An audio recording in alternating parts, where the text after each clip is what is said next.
And we are live. Hello, everybody. We have an awesome show. Very excited.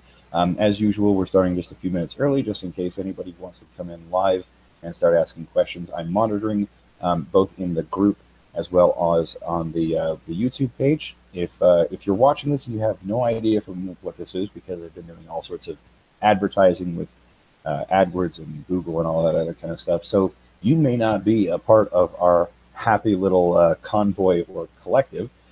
So let me tell you a little bit about it.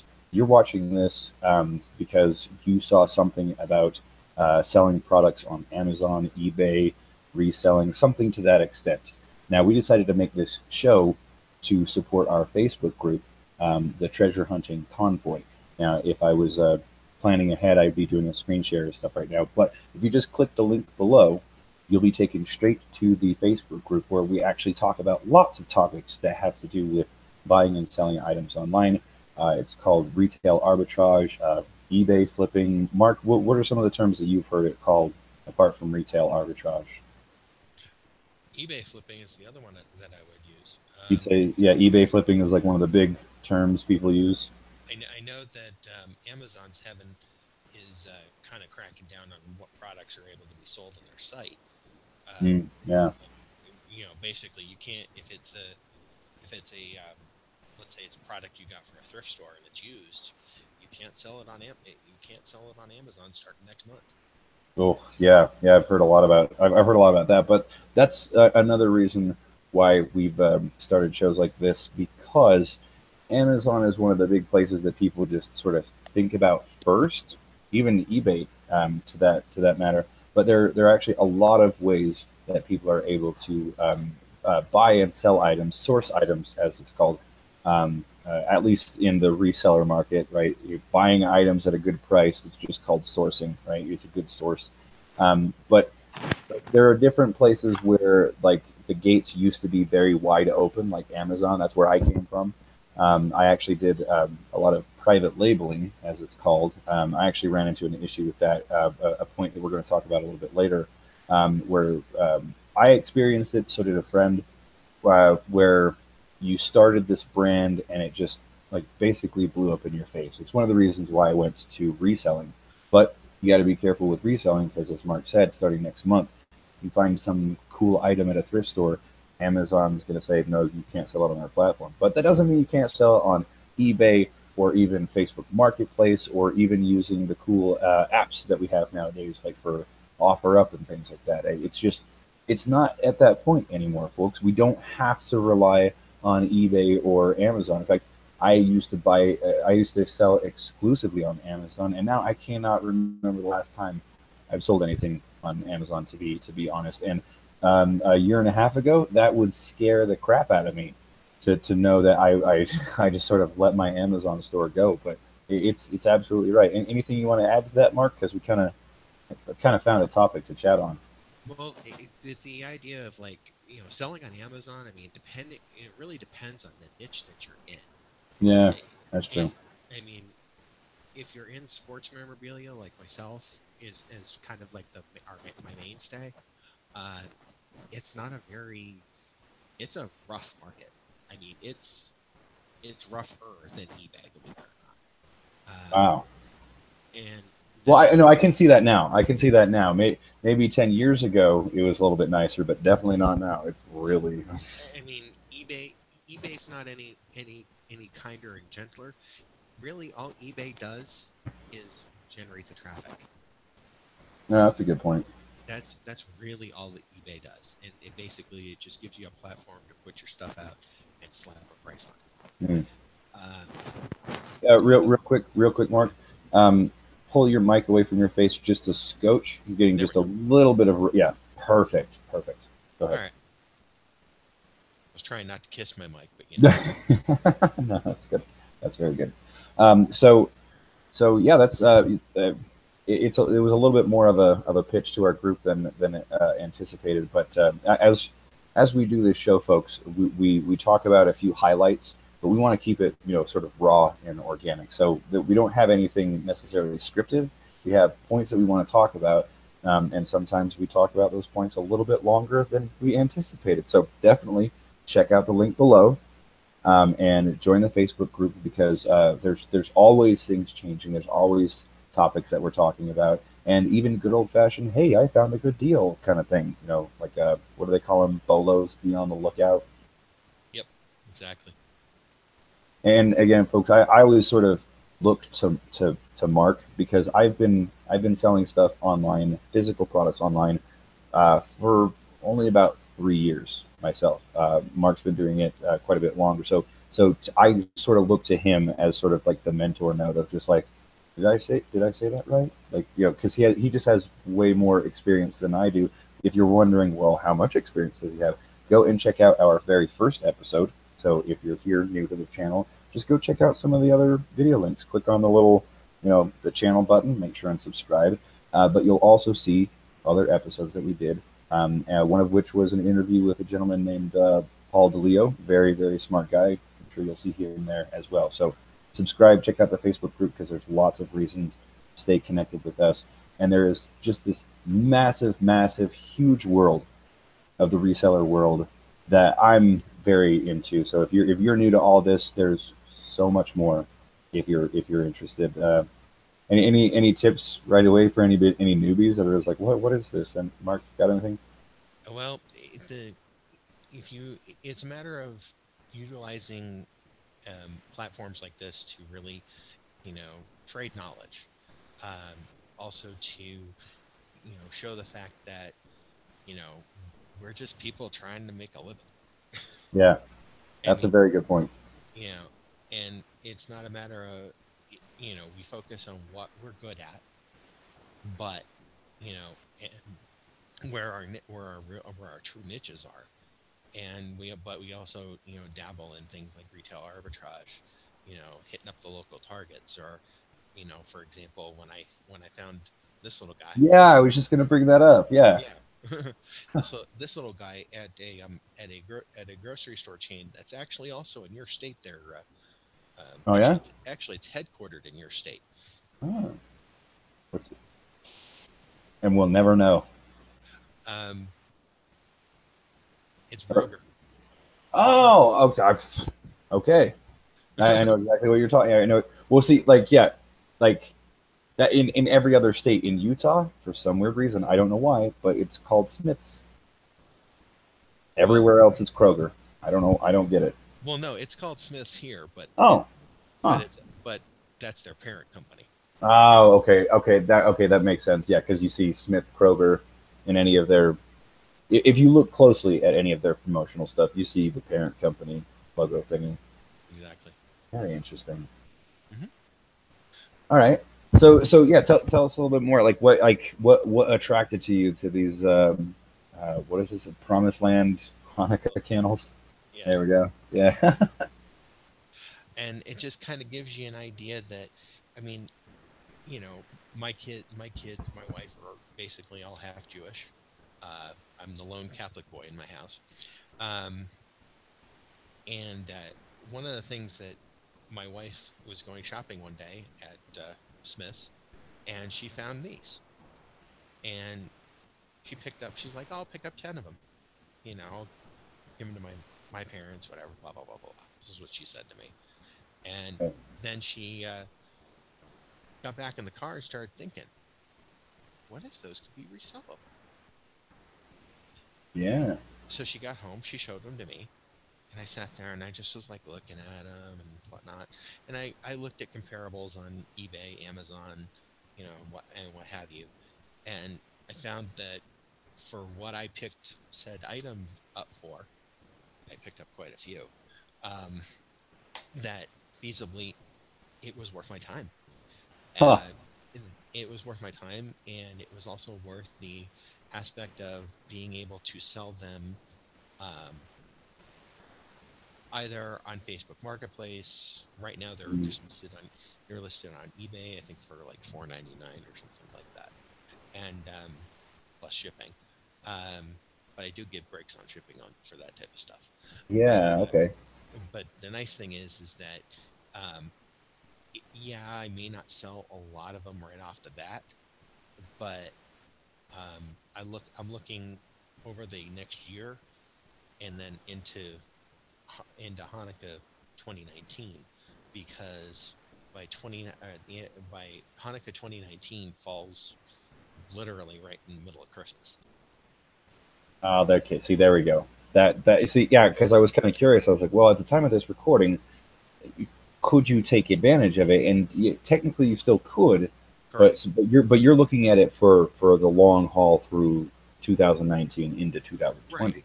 And Okay. for what this would cost me to list it, um, even if all it really does is take away a listing from eBay every month, Oh no. Right. Yeah.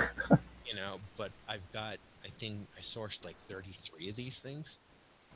Yeah. And wasn't Paul mentioning something in a previous episode, like if you have like an item but like multiples of those items and it's always like a reliable source, then you actually get a boost in what's considered search engine optimization in the search engines of eBay. Like since it's so Right. reliable and so relevant, instead of having somebody else's listing up there, yours would be there because, well, we like eBay knows that Mark's listing is more reliable than say someone else's based on the very structure because you have more inventory available than say somebody else. Did I Well, explain that right? that's partly right, Okay. but like Facebook, eBay's also got their algorithms, and their algorithms are, I would call them a royal pain in the ass. Well, no, I played with Amazon's algorithms all the time as well. I did a lot of sponsored ads, so I mean I know what you're talking about. It's a big Well, pain in right. the butt because as soon as you think you understand it, it changes. Well, right, exactly. I mean, it's kind of like eBay does their promoted listings, Oh, um, okay, and this with you pay X percentage to be up higher, and then okay. with paying X percentage to be up higher, it was kind of like Well, that. so Go ahead. now does it come out of the back end of the deal like once it's sold, or do you have to pay for that positioning up front? It comes out of it once it's sold. The Okay, way now that is a 180 difference from Amazon, or at least the Amazon advertising I was doing. Maybe I was doing it the wrong way, but it was like you had to pay for that exposure up front, just like how like AdWords works. right, So exactly. eBay, I think that's smart. I would totally pay for higher positioning on the back end for Well, sure. the way I'm seeing it is that yes, it's another way eBay can nickel and dime the crap out of you. Okay, well then you just keep an eye on it, I guess. Right. But the Okay. thing is that um, is it worth it in the long run? Yeah. I mean, and the way I see it is, I look at it as advertising. Yeah. Well, yeah. So well, that's the other thing. Like when you source an item, that's how I would see it too. Is I would go, okay, I want to make this much money on this item. Like, do I want to really invest in this item? I check out the comps. Can I sell it? How fast can I sell it? But then, like, if it's effective, then I would just go, okay, if I advertise this, I could probably sell it for I not that I could sell it for more, but it could be out of my inventory faster. And I do also know that there's not just sales rank, but there's also sales velocity. So like the more often you're selling, so that I mean that's good. Like I could easily say I could easily see myself breaking even on a whole bunch of products just so I could have some more extra sales velocity in the space of a month Right. so I could get like, like where I know profit margins are small, I'm not going to make much, and then I would just sell those really fast so that items that I have a larger margin on, those would just get more exposure because of my sales velocity. Now again, that's just a guess based on my experience with Amazon, but do you see similar aspects on eBay? Um, I've seen similar aspects, but the one thing that I've noticed is that if you put an item up for, like, for example, I had an item up for 42 and change, and it was the item that when we were talking previously tonight that Ah, sold. And congratulations, by the way. I know I was kind of, I mean, like when I held up the phone to the mic and we got and you got to The hear the ching. cha-ching. Yeah, Yeah. I mean, it's one of those things that you know you gotta love that sound after a while, especially being a reseller. It's just like, oh, this is gonna be a good day. I got a sale. Good, Yeah. great. let's get this little stinker packaged up and get it out of here. Oh yeah, I got to say, like, coming from the information marketing world, there's so many times waking up to, thus and such company just sent you this much money through PayPal. Like, you wake up to something like that, and you're just like, yeah, it's gonna be a good day. Like, I love seeing stuff like that. Oh yeah, I mean, and it's just kind of like, when I woke up this morning, I there was an order that paid up this morning that I kind of was looking like, I was like, oh yeah, I gotta ship that. Yeah. See, and this is the other thing. This is, oh, by the way, I didn't even get a chance to tell you, so I'll tell you live right now. I This week I don't have not just one but two clients. I am now generating. And it's not just like, hey, this is like a one and done. Like, it's a continuous monthly thing. We love So we love clients. Clients are good. heck yeah, yeah. So good, because it's a digital thing, right? So what's great is that it's a digital thing, but so much of what I'm working on digitally applies to the reseller world, and so much Yes. what's happening in the reseller world applies to the digital stuff.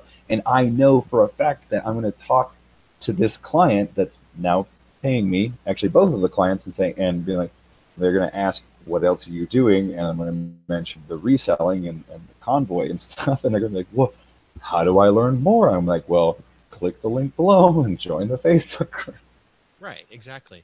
I mean, one of the things that we hope to really, portray with this group is just the idea that, this is a opportunity for people to, learn and Yes.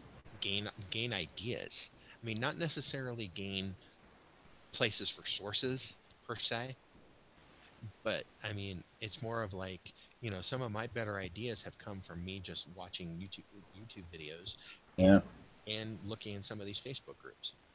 I mean, the one thing that we'll touch on in later videos is the idea of what do how relationships in reselling really matter.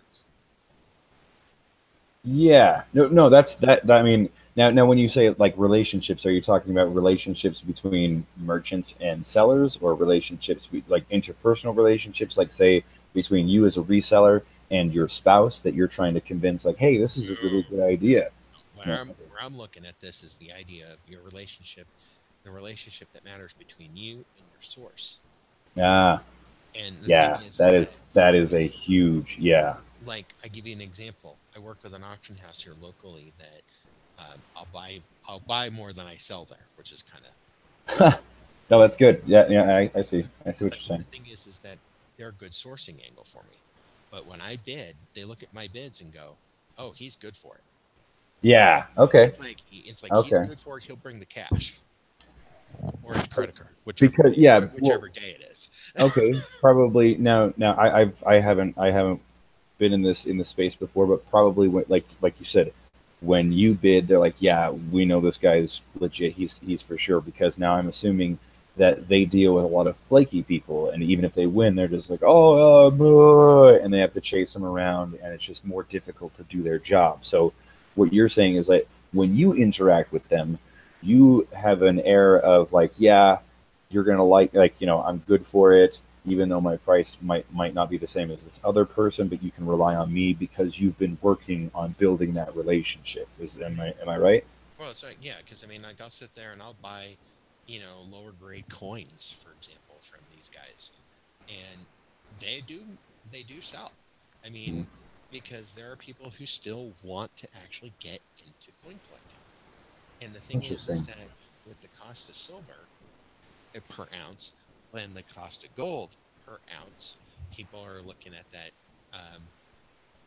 investing into the silver and gold aspect of it, and they actually realize that, you know, it it's an enjoyable hobby, you and I look at, a lot of a lot of the things that resells, basically stuff like this. Right. I mean, this was a win, Yep. and it was like, I'm gonna try it anyway. See, now what And I also like. Oh, sorry. No, go ahead. I didn't want to cut you no, off. no, finish Okay. what you were saying. Well, what I was going to say, specifically with those candles, because I kind of steer the conversation a little bit, but I'm glad that we came back to this because I wanted to mention again. There's so much crossover between the physical selling physical products online and the digital world. When I was working online at the same time Mark was selling physical products, I was hardcore into information products. And it seemed like the worlds were very separate. But I think now with the adoption of technology, like like computers and stuff like there, that's mainstream now. Like we've adopted all this technology, and now it's like let's do this.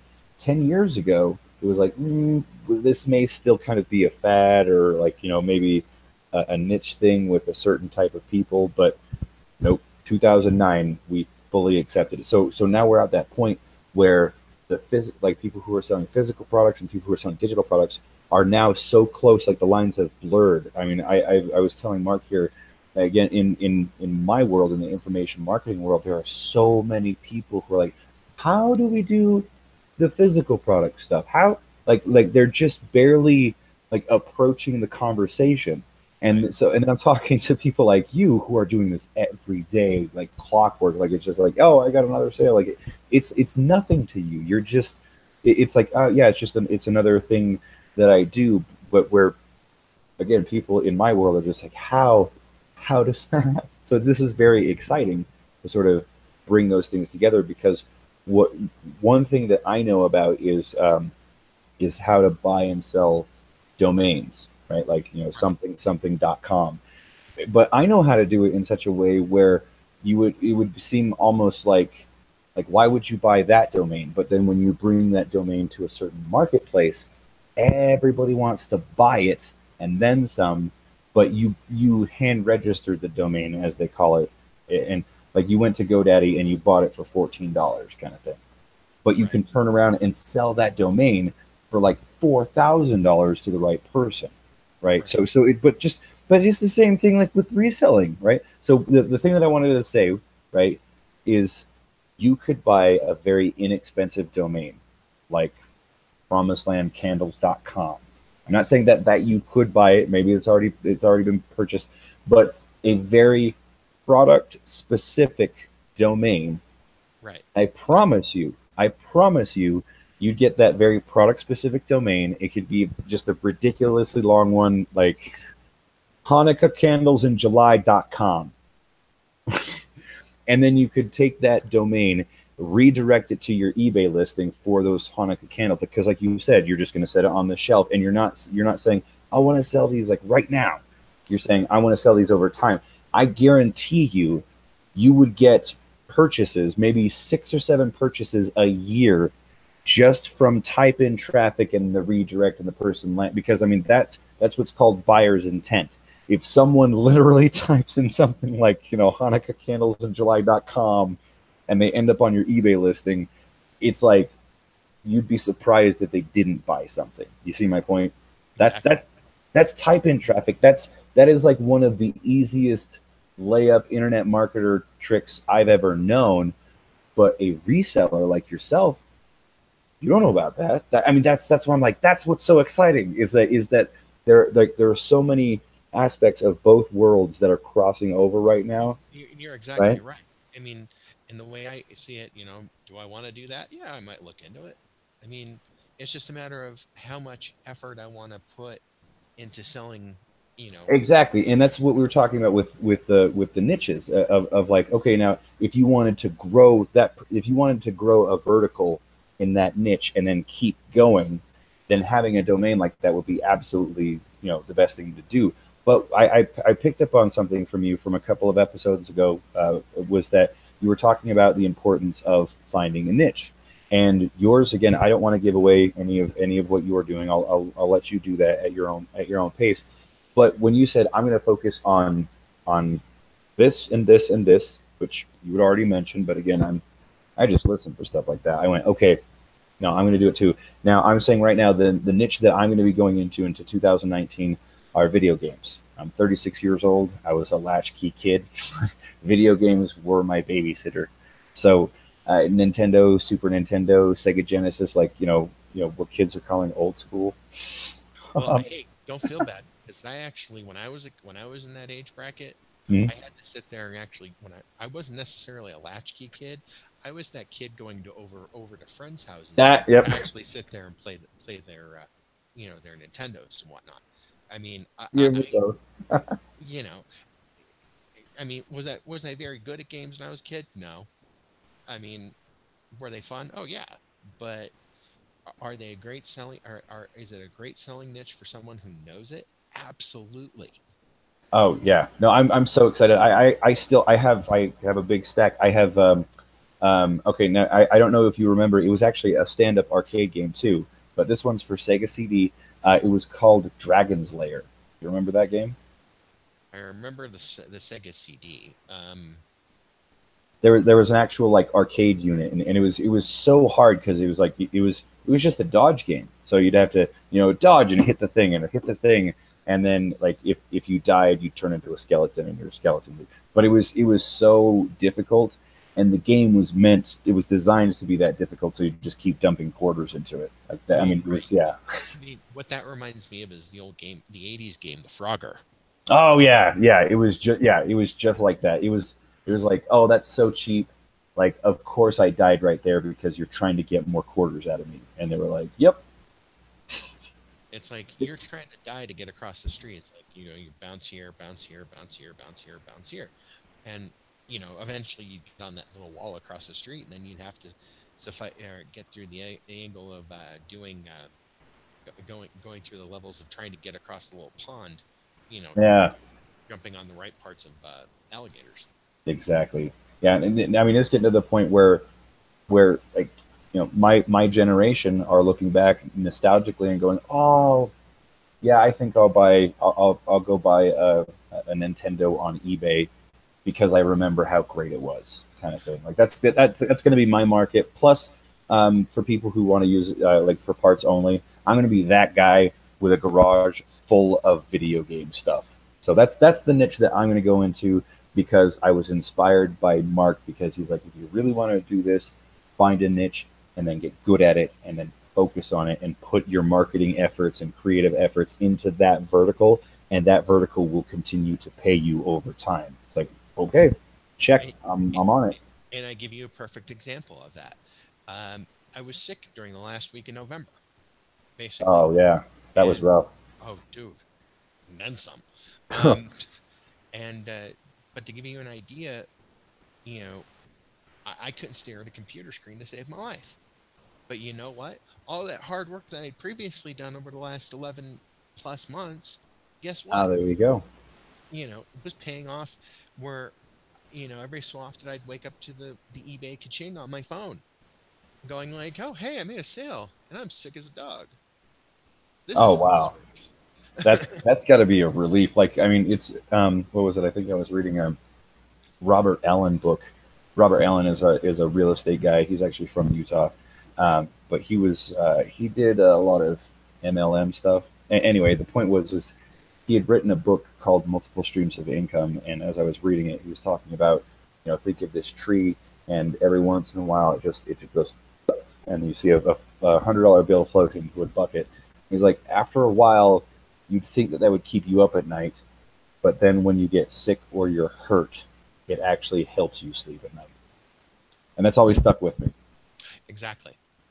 I mean, it's one of those things that, you know, if you have those multiple streams, and like I said previously, it's a gig economy. We have to be able to diversify. You can't have all your eggs in one basket. I mean, where I would say my grandparents, not even my parents, but my grandparents, where they stayed at a company for X years, Yeah. and they retired, they got the gold watch. Well, in this case, it's an Apple Watch for me. Um, but it, you know, it, there isn't that anymore, and you have to be able to sit there. I mean, like a good friend of mine told me at one point that if you can't find a job, create one for yourself. Yeah.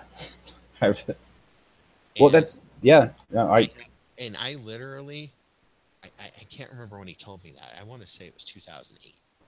and that's why I started my original marketing public relations company, Nice. which I still have, but I don't really, right now that's that's one of my streams of income. Very To nice. give you an example. Well, and that's actually when I mentioned earlier the clients that I had closed and that the like um, I had sat down with my friend and I said, okay, I need to work out a pricing table, and he's like, what do you mean? I was like, well, okay, here's the thing. I spent 10 years making courses and then getting onto a webinar and explaining to people why you should buy my course, and all the time I would get people going, well, Zane, the reason why I can't buy your course is because if you just had a done for you service, I do that. I'm just too busy to go through your course. Well, okay. Like Mark said, it's a gig economy and you got to make a buck. And so, hey, guess what? Instead of like me trying to make a course and hey, you should buy this. Hey, guess what? I also do the thing that I talk about in the course. So now you have no choice. If you really want to say, well, if you had the done for you solution, I'd just buy that. Well, guess what? Now I have both. And it worked. It worked. I closed 2 clients this week. So, hey, there you go. And that's just one of your streams, and that's just one of your streams of Mhm. income. Exactly. And the thing is that by diversifying yourself, and diversifying yourself in the fact that you're you know you're focusing on your niche and reselling, but yet you're still Yeah. doing retail arbitrage, Yep. still hitting the good thrift stores. Oh yeah. Um, Yeah. Yeah. I got to talk to you about that. Actually, I got some things that I could use your expertise on. Oh, maybe it'll turn into a course, but we'll touch on that later.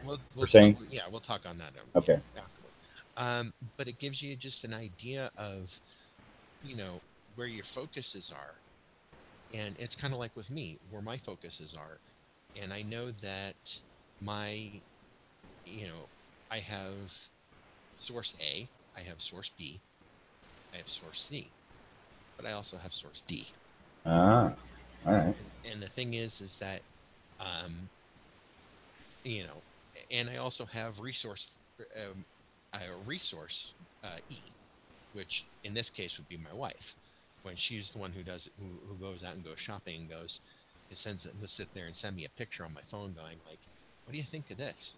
What do you Oh, that is really cool that you got your wife's support like that. I mean, sometimes people just it's like, okay, I guess you can do it, or if you can prove it. But the fact that every once in a while she like sends you pictures, like, hey, what do you think of this? I think that's cool because not everybody gets that.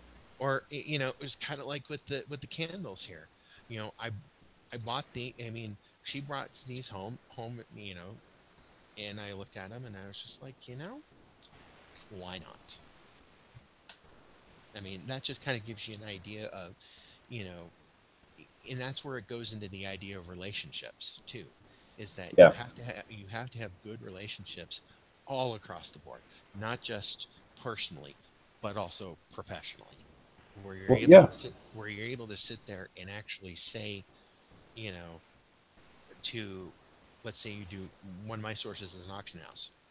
And to give you an idea, I will sit there and say to him, well, do you have cards come in? Do you have good coins coming in? Do you have old toys, old advertising? What do you have? What have you seen rolling in? You know, and he'll tell me, he'll give me a heads up on it. But he'll also sit there and like the stuff that's already rolled in, he'll be like, yeah, go walk around, take a look. Yeah, but it's because you're focusing on a good relationship. I'll also say I'll also add this to it. You have a good relationship with your source, and you can get there. There are certain things that you have access to that they're not as willing to be with other people.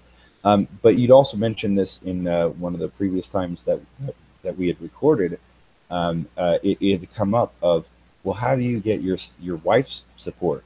And you're like, well, because I said I would do the thing, and then I followed through and did the thing. Like that's, and it's obvious. Like every time like anytime I've worked with somebody else and their significant other, every time they didn't follow through, their significant other was like, you know, and then they had issues. So like the one thing that I saw with Mark that he had mentioned in one of the previous recordings, like it said, was that he's like, well, I said, honey, this is what I'm going to do, and this is how long it's going to take. And then he worked his guts out to do that, and he actually like did it sooner than when he would do that. So if you really want to know how you get support from your spouse, Hmm. you do what you say you're going to do. If you really want to know how you get good relationships with sources and stuff like that, you go and you go, okay, I'm going to buy this for this price, and then you give them the money, and you don't act like a big tool. Like, I mean, you want that support from those other people. You Right. get more flies with honey than you do vinegar. And I will add one more thing. Okay. When I started talking to Mark about this, and I said, okay, we need to have consistent content every single week. I actually like this week. I wasn't as communicative with Mark, and a couple hours ago he pops up and says, "What are we going to talk about?" That right there means, all right, I need to show up. I need to be there because I told Mark a while ago we need to be consistent about it. He showed that he was consistent, and here we are. Me being impressed because I've spent a lot of time trying to work with people on concepts similar to this where, hey, someone has a cool idea, hey, let's get a camera, let's start filming this and stuff like that. Like, I don't have time to chase people around. I don't have to chase Mark around. He's a man of his word. So again, you come back to it. How do I get my spouse's support? You say what you're gonna do, and you do what you say, and like that's it. You want to add anything to that, Mark? No, I think that pretty much hits it right on the nail. I mean, to give you an idea, it was another purchase I got from that auction house.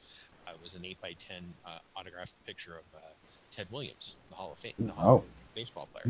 nice. Okay. Um, Generally, those things go for 100, $200, Okay. and I got that for like a fraction. Wow. And I look and and it didn't have a certificate, but I've seen enough Williams autographs in my time that I already knew. And if I really want to sit there and get technical about it, I'll send it into PSA or Beckett or whoever and let them authenticate. Authentic. Yeah. I mean, it gives you another example today. I picked up a small binder of autograph baseball cards today. Bunch of minor leaguers that, unless you're really into baseball or you're looking for somebody specific, you're not going to know who the heck these guys are. Oh, was this what you were telling me before? Where like the trade up, like because you know your niche better, you were saying, okay, I'm going to take these, and I'm going to get something more valuable, But a lot of resellers seem to miss that because they're not focused on the niche. Right. Okay. And that's kind of like what, and I'm in the process of working another deal with that guy. It's sitting at my feet over here, you know, and this deal is going to be a lot bigger. And I'm hoping that by being able to put all that into that deal and be like, this is what I got right now. Do you want to take it or you want it? And he sells at flea markets. The thing is that I used to have the patience to sell at flea markets, but Not anymore. I, Well, I don't know. When it seems like you got a pretty good setup, if you right. don't have to drive to a flea market and you could just stay at home, like I I wouldn't. I mean, unless like, yes, I just love selling the flea market. I can't see any person Well, if they were given the option.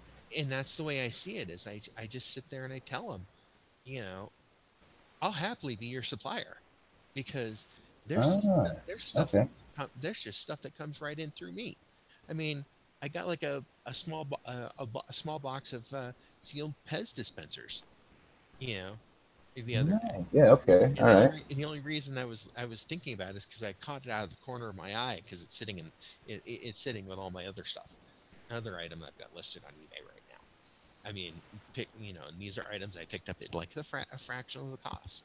Yep. In No. Yeah. That's what I was saying before. Like sometimes, like I'll buy something because it feels like, well, if I like, I have a couple of dollars and I could put the couple of dollars in here and it could turn into money, or I could put the couple of dollars into, like, I don't know, like lunch or a snack or something like that. I mean, like, when you're holding a $5 bill and you're just like, yeah, but I could buy this thing, and this $5 bill could turn into 50, or I could have a cup of coffee. It's like, when you're presented with that kind of option, you're just like, it's so hard. You're like, Well, I can get a cup of coffee at home. it goes back to, and I'm going to get all academic on you for a minute. All right, all right, Is Maslow's hierarchy of needs? okay. I'm familiar. Yes, and the thing is that what do you need like right at that second with that $5? And Ah, okay. and Do the I thing, need food? do I need Yes, food? no. I buy Okay, food. yeah, like a flow chart. Yeah, it's like, do I buy food? Yes, buy food. Where am I at? Okay, I'm at Walmart. I will get a bottle of soda or a bottle of water or whatever, Yeah. and uh, and maybe chips or a sandwich, from the deli. I mean, that just gives you an idea of where a lot of things, need to kind of progress in order to make things really happen. Well, and like this is something, and this is something that I absolutely truly believe. In fact, when I a lot of the reason why I have this show is also like to for mental notes because there's a lot of stuff I'm going to be turning into a course. Like I have 3 years of hardcore like actually doing it experience, not like hey, and then I jumped into a forum and I've been talking about reseller stuff. I mean, like no, like I didn't talk to anybody. I didn't. I all I did was I looked at prices and I looked at comparables and stuff like that, and then I sold it or I didn't. Like that was it. Feast or famine. It worked or it didn't. I mean, like anything I talk about is like my actual experience, right? Well, So right. so when I was talking to my mom once, I'm the youngest of 8 kids, so she's always had to buy in bulk. Yeah, yeah. Trust me. The joke in my family is my mom had 8 kids because she didn't want nine. Yeah, it's yeah. she we anyway. So I was trying to explain to her. I was like, "Mom, pretend that you still have to shop and feed 8 kids, right? And that's the level that you're buying stuff at. If you're gonna buy one, don't buy one, buy 8, buy 10, right? Just like with like with your wife and the candles, right? You don't. So it's stuff that you are already planning on buying, no matter where, no matter where you are religiously or any like you said at the beginning, right? Jewish one side and you're the Catholic boy on the other side, right? So Right. your wife bought with the family mindset of like, well, I could give some to my family, I could this or that or whatever, or I could sell some of these. So that was the point was to me, if I was going to create an information product and I was trying to explain to people why they should be resellers, it's just like all you do is just buy on value, stuff that you already need. And so when you get a really, really good deal, you go, well, I'm going to buy 20 of these, give 10 of them to my friends, and then sell the rest of them. Right. That's how I believe a new person should enter the reseller market. Is you don't even think about like, I'm going to make all this money. Just do what you're already doing. It's called making But money you're in the margins. It's the side hustle. It's the gig economy. Just right, yeah, like but what you're saying. but the thing is that you want to add to that is buy what you know. Exactly. You Buy know what you buy know. So it's stuff that you already need or stuff that you're already interested in. You already know it, right? exactly. I mean, it's like for example when we talked with Paul in regards to the idea of medical equipment, Yeah. and I mean I've thought, you know, I, that's another market I'm trying to tap into because well, used medical equipment sells. Yeah. I mean, Now I didn't believe that at first, but my sister's a nurse, and so when I was doing thrifting before and I was showing her this stuff, she's just like, "We got to buy that thing," and I'm like, "I don't. Why?" And she's like, "Do you have any idea how expensive those things are?" She wasn't even trying to like she didn't even understand it from the reseller perspective of like the giant margins in used medical equipment. She's just like, "I'm a nurse and I know how much that thing costs." So if this thrift store is selling it for $2 and that thing's basically brand new, we could sell it to anybody for more than that. And again, I had no idea. But Mark, you're absolutely right. Used medical equipment just sells. but there's also drawbacks to that, and I'll tell you why.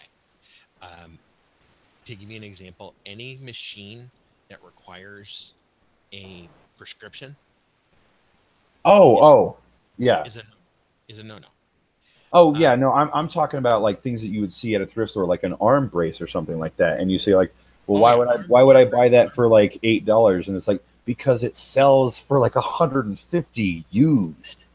Like I well, mean, that's right. it. I mean, You just have to catalog it right and make sure that it's the right like the right item. it's the same. Like make sure your copy meets the expectation of the seller. That's it. So that's Well, it. right. I mean, it's kind of like, for example, I use a CPAP machine. Okay, I had to Oh, okay. I upgraded, and the thing is that you know you can't sell those. Leg- Okay. Yeah. Okay. You're getting Yeah. into a legal gray area Ah, I see. Okay, yeah, yeah. So because yeah, if you, because of the so fact that sell what you know. I get. Okay, I see. it is an item that is actually by prescription. You know, Wow. Okay. the wonderful feds will sit there and go, yeah, nope. It's yeah, and they shut her down. Yeah. But to give you an idea, I mean, yeah, I mean, there are very few, and I emphasize few companies that'll actually buy used equipment to refurbish them to resell them. Yeah. No. There, Yeah. So, I mean, okay. like to give you an idea, for the CPAP machines, there's maybe two companies, and then but they have a list. Okay. They have a list. Okay. They have like a list of criteria. Right. On the Okay. So, on the flip side of this, if you decide to jump into the gray area, which I or we don't necessarily recommend, right. Yeah. Right. um, but basically you can sit there and go to things like Facebook Marketplace, Craigslist, and That. Okay. i- i- actually list those CPAP machines for like $100. That's okay. So that's interesting that you say that because because of the headache, because of the red tape, because of the gray areas, the marketplace sort of like there's a whole bunch of demand but too many people afraid to step up for the supply. But if you're willing to step up and deal with the gray area and the red tape and almost anticipate issues like, okay, this is going to be an issue, but hey, those margins. Yeah, I'd fight a legal battle for something like that. I mean, like if you know it, it's worth it. But if Well, the you sad don't, it's a nightmare. the sad thing is that I've gotten to the point where I've been doing that for almost 2 years now, and the sad thing is I know the ins and outs. Yeah, well, there you Um, go. and but I But can't sit that's almost that's like that's why you know why people shouldn't, right, right? and I That's good. don't You're like, don't no, don't follow me. Not in this area. know, and I tell, and that's the one thing, if it's legal, sell it. Yeah, You I like that. I mean, in Colorado, go get a grower's license to go grow a field, a small field of Yeah, weed. yeah. I mean, Hey, I'm in Utah and I can do it now. oh, that's right. Yes, that's right. I Prop forgot. two passed. Woo, woo. Yeah, Am I right? Okay. Anyway, for that I'd come up. For that I'd come up there. there we go. Yeah. That'd be another reason to start a business up there.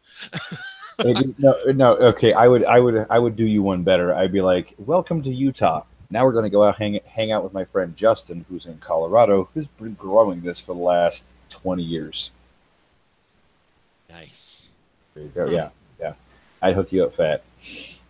But yeah, I mean, and it's just like these little things. I mean, obviously, we don't sit there and recommend, you know, selling weed in your backyard where Oh. states where weed is not exactly legal. Yeah. I give you an example of New Mexico for as the worst case example. Basically, um, a lot of state cops here will sit up at the New Mexico Colorado border, Oh. and they'll look to nail you for speeding. Yep. And then be like, oh, you brought your dime bag from Colorado. And which Wonk wonk. depending it can range anywhere from just a citation going to court, or you might get the silver bracelets. Yeah. Ooh, man, that's rough. But hey, no, I get it. I mean, rules change, people change, authority figures change. Amen. But it just gives you kind of the idea that I mean, it goes back to my original point. Anything will sell. There will be a buyer for something. Oh yeah. It's kind of like a newspaper. Uh, for example, you could put a story in a newspaper, even if just one person reads that article. Yeah. No, it's yeah. I It, see your it, point. it's news. It's news to somebody who reads that article. Hmm. I mean, Very well said. there may be 10 or 15 people who glance over it and don't even bother reading it, but there is that one person, and you have to look at it from that one person perspective in that industry, another Yeah. industry. I would. I gotta say, you guys need to check out the last recording we did because there's some funny stuff. Like you had no idea why people would sell that. You know, where you're like, hey, it sells. Well, we can go back on the moose poop one, but we'll let them click at the bottom, Right. and you can put the link in there. Because that lady, she knows her shit. Ta-da. All right, so we're almost up to an hour. There was another thing I was going to talk about, but we're going to table it for something else. It was the private label Amazon nightmare because I mean it kind of fits with what we're talking about, but we've got such a good flow of reseller stuff that I think I'd just much rather stick with that, and then we can talk about the private label thing because I believe there are some people who have suffered from the private label nightmare, and I have as well.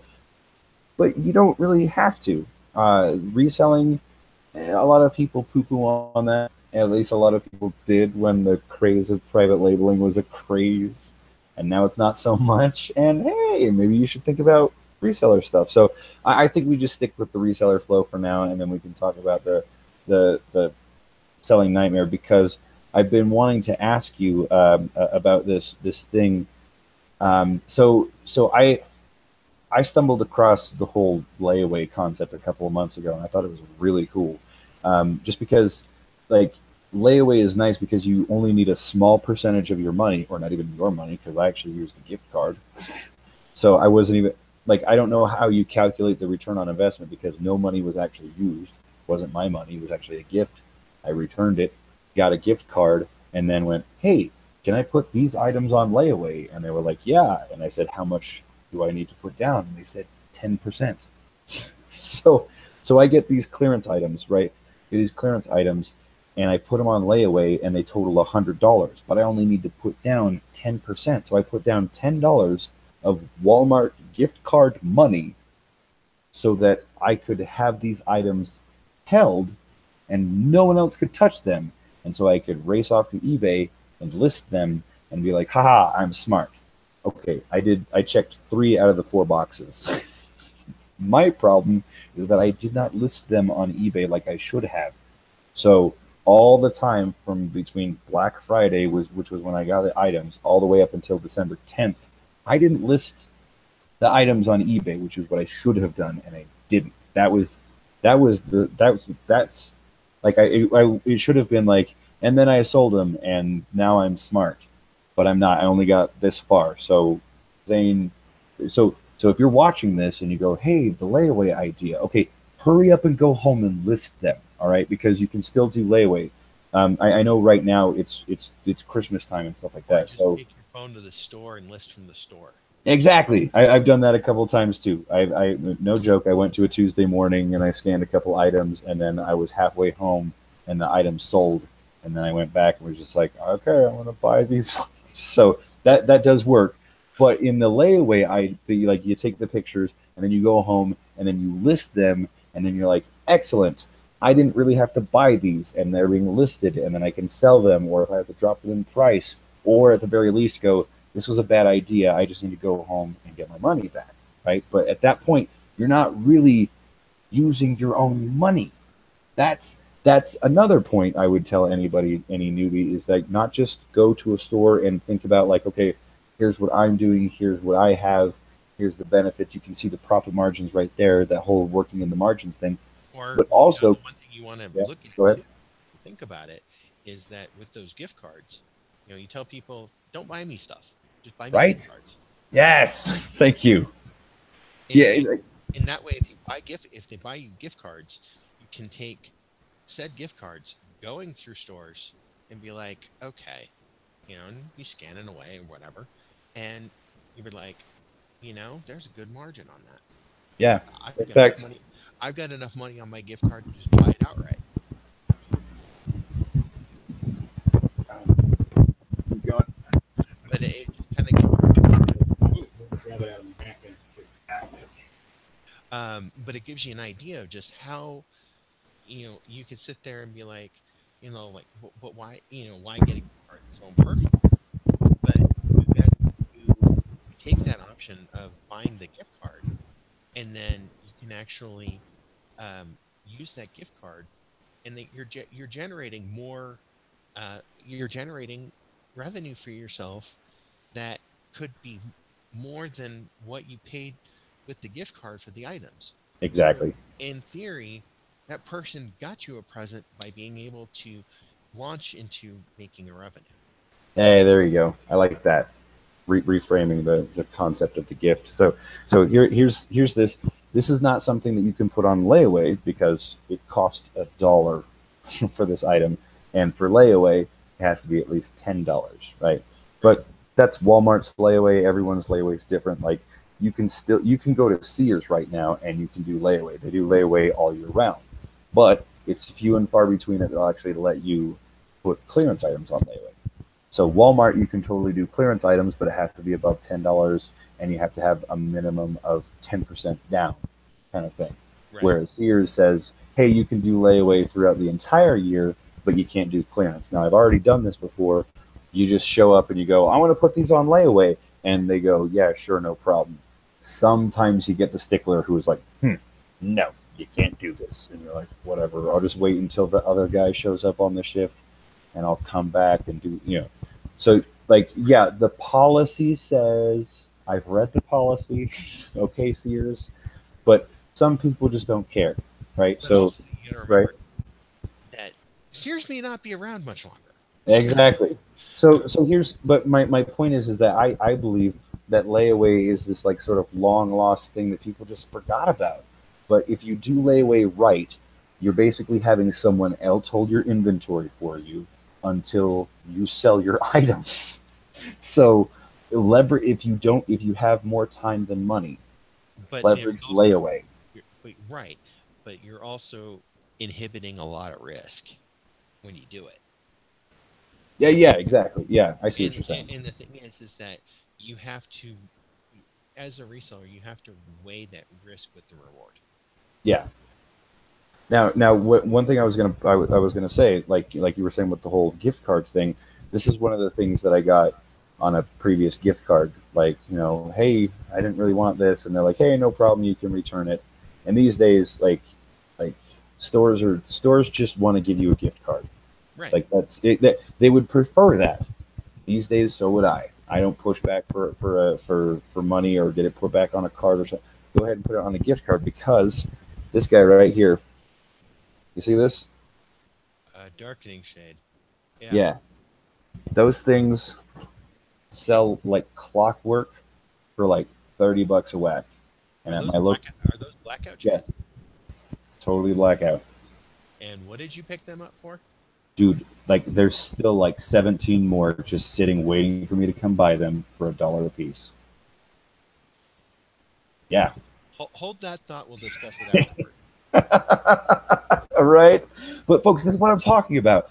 You just go and do the stuff that you're already doing, and it's a regional specific thing. Some like there's it's somebody's job to go, yes, I think these items will sell very well in my specific region. And sometimes the person who makes that decision didn't do a very good job.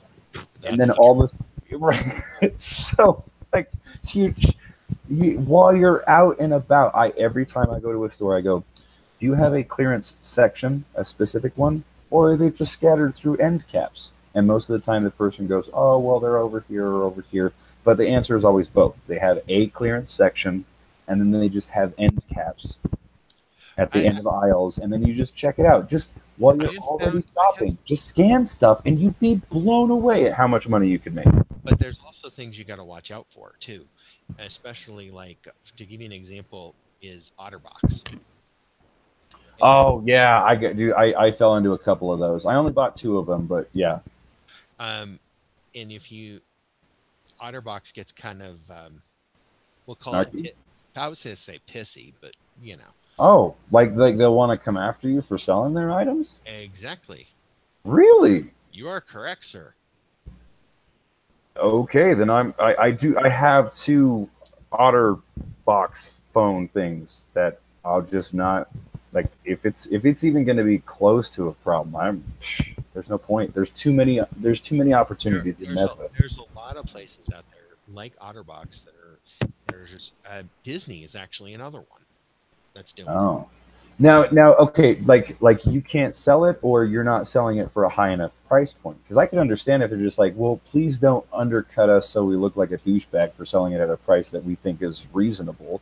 I Well, can get that, but like to like I think don't that's play part ball of at it. all. Well, I think that's part of it. But a point was made to me. I don't remember who made it, but it was on a where the person lived in either Florida or California, and they offer those Disneyland Disney World passes. Oh, like the park hopper things, right? Right. Okay. And the thing is that you also get like 10 or 15% off of store items.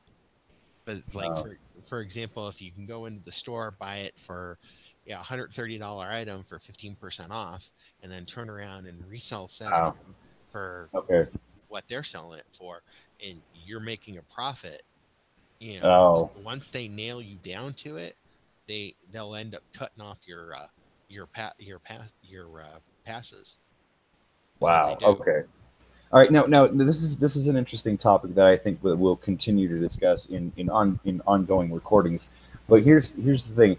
I think this is it's almost like a vetting process because I think that the people who do it right are actually invite and they're just like, hey, like I'm not saying that there are people who are just constantly trying to do the wrong things or they're foolish and they just keep doing stupid things. I think that there are some people who hit the head of the nail so well, like, but on the opposite side, like you, like, if we knew that we could get a cease and desist, then we wouldn't have done it. But we did it because we didn't think it would be a problem. And then Disney loved it. And now we have this deal. Like, I think that they're like, so here's my point. I think those lines are starting to blur more and more, which is again goes right back to just be a good seller, be a good person, be somebody who wants to give other people a good deal, be somebody who is respectful to your sources, to your investors, those kinds of things. Because then I believe you more often than not, you will get people and companies like Disney who go, we would like to give you this opportunity instead of going, we want you to cease and desist. I think it's because of how you carry yourself that you will get more often people saying, hey, I want to offer you an opportunity instead of, hey, you need to stop what you're doing. Well, and that would be the hope. But with the way that the industries have gone, do I see it changing? Probably not. Oh yeah, Uh, yeah. No. I totally see your point, but this is one of those things that I've just seen it. It's something that my mom has taught me over and over again, and I'm just seeing it unfold in my life in real time. And she right. said she always every day I'd hear her say it over and over again. It was almost frustrating to hear, but do the right things for the right reasons and let the chips fall where they may. Exactly. So I mean, it's I know it's more of a personal thing But it's and more also of more like a code of conduct. You can't say, "Well, do X, Y, Z," and you'll always get people that are going to give you great relationships. Now, if it were that easy, uh, relationships wouldn't be that difficult. So, but what I'm saying, as a general code of conduct, even knowing that this industry, most of the time, sources and people like people like you were saying, Mark. Like I'm sure people at the auction house for every one mark, there's 99 people who are like, oh, yeah, I'll totally pay you that money. And then they don't. Right. So they're just probably. used to seeing the worst of the worst. So it's just easier to deal with people and just say, everyone's going to try and steal this.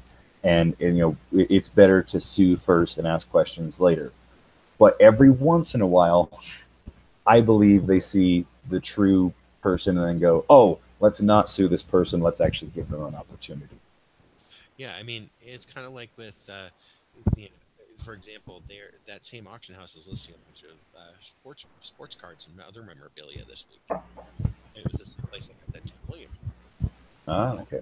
So the one thing that, I mean, sports cards will always sell, and here's the reason why: is because in large enough quantities, even if it's just commons and whatnot,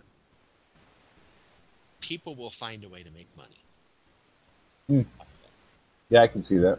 Um, and that's why, at least for the last few months, I've done a large volume business in that regard. But do I recommend it to everybody? Not necessarily. I mean, I'm more of the idea that it's a matter of I know it.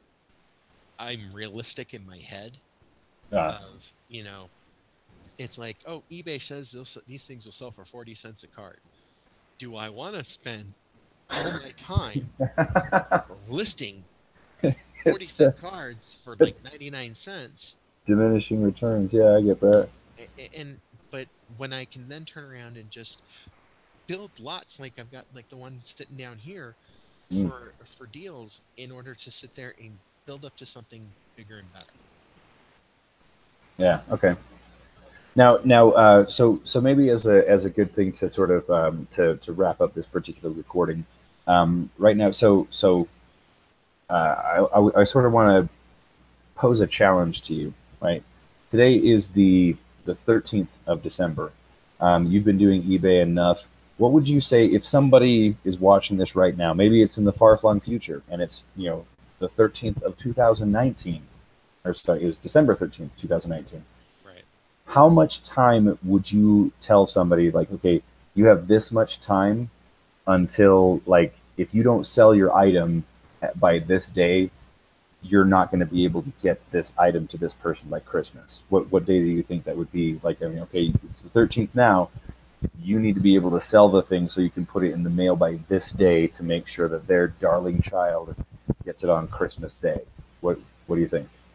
In my experience, and knowing what I know of what the Postal Service says every year, is basically to get first class items going. I think it's like the 15th of the month.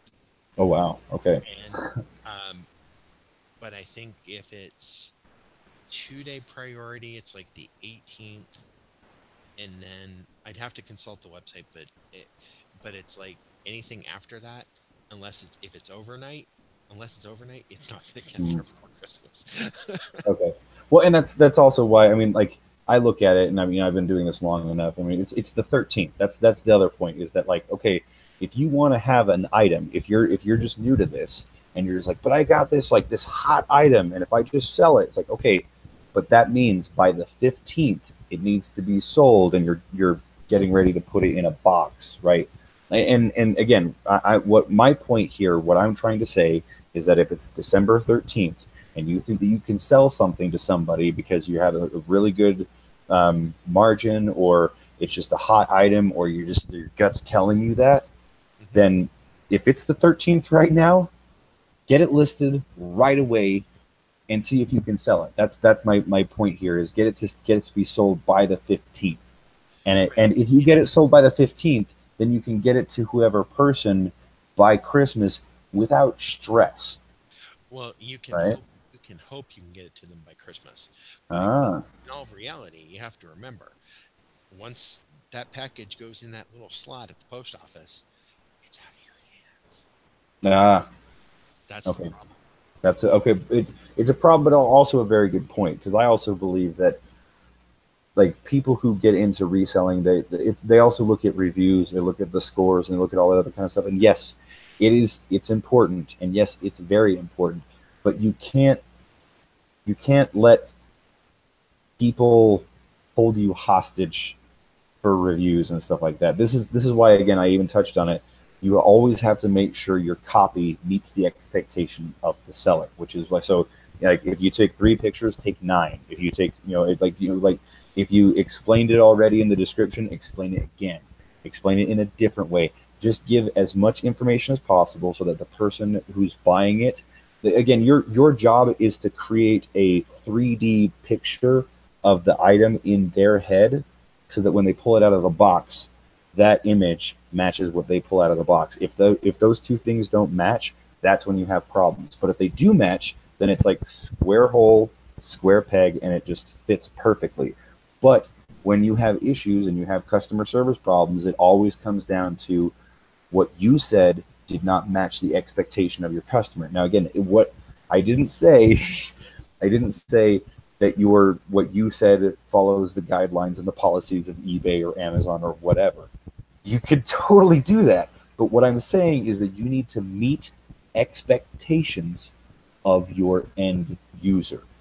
So it's also a really good idea. So when you're thinking about like, okay, I'm going to source this item, how much of a pain in the neck could it possibly be if they don't understand what they're actually getting, right? You see my point? Like the more you do this, the more you start realizing, okay, do I really want to source this? Yeah, it's got these great margins, but it could give me some serious headache with customer service. You just start thinking about those kinds of things. Make sure what you write matches the expectation of your customer, and you will never have problems. And also do the research. Yes. But that's what, yeah, the doing research is what makes sure you meet the expectation, right? Exactly. I mean, if you're, a lot of this business is research. I mean, you could hear an idea. It's like, okay, would that idea work for me in this area, in my part of the country? On the surface, Maybe, yeah. You say maybe, but but then you have to sit there and go look. I mean, I'll give you another example. I mean, there are larger items that I'm selling on Facebook Marketplace because I really don't want to deal with trying to ship them Yeah. And and that's why a lot of what I deal with is smalls versus dealing with other items. I mean, I find it's a lot simpler. Mm-hmm. And it makes things go so much better. Yeah. Well, and that's a part of, again, like that's also why I say I want you to take action. If you've got something, hurry up and list it and get it out there, because at least you'll get feedback. You'll get some sort of understanding of like how this works, of like, well, maybe your instincts were wrong. Maybe it didn't sell. Like one of the first things that I sold was actually, it was it was one of those items, again, brand new in the box kind of thing. Like you couldn't refute how new this thing was, right? But it was a Jack LaLanne juicer. Now I did the research later and found out that I should have sold it for much more, but it sold so fast that it was like, yay, that's exciting. And then it was less exciting realizing how much I could have sold it for. So I mean, so take action, because even if it doesn't sell, you get feedback of like, oh, okay, now I know something that I didn't know before. Don't take it as like, oh no, I suck at this. No, just know that now you have feedback, you have some data. Do something, take action, because at the very least you'll know that, hey, that thing didn't work, and then you can try something else that does work. It's trial and error. Like, yeah. Or you can plug into what we're doing, and we'll just tell you what to focus on. There's another option. We love that option. So to that end, let's just wrap up some points here, because we've now been recording for just over an hour, but it's been really good stuff. So yeah. I know anybody who's watching this right now is just locked in and watching us, and any future recordings will be just like, oh yeah, this is good. So to that end, I would actually like to see if we can take this somewhere, this idea of like, get something sold fast before Christmas or something like that. Maybe we can turn it into a product. I'm not quite sure, but some of the things that we've been talking about, and especially the timing, I think we can turn this into something. And hey, if people are interested, we can either give them a good deal or something like that. We'll just see where it goes. What do you think, Mark? I agree. Let's do that. All right, cool. So let's hurry up and do final thoughts, so we can just start jumping on in implementation on this. So I'd say final thoughts for me. Well, we talked about the candles. We talked about having a niche and serving that niche and being really good. So much so to the point where, just take a lesson from my mom. She's 77 years old. She's been here for a while. do the right things for the right reasons and let the chips fall where they may, and you'll be surprised. It's happening to me right now in real time. I feel like I just keep working at it, and I'm starting to see some of the benefits. Whereas over the years, I got a lot of like, "Why are you doing that, Zane?" Like, I don't know. I'm just doing what my mom told me to do and the right things for the right reasons. And I think some of those lessons are paying off. So that's it. Those are final thoughts for me. What do you got, Mark? Well, it's just a matter of it's December. This is the month that if you're a reseller, you need to put your nose to the grindstone and just focus. Agreed. Okay, well then we're going to go ahead and stop broadcast. Thank you again. Bye, everybody.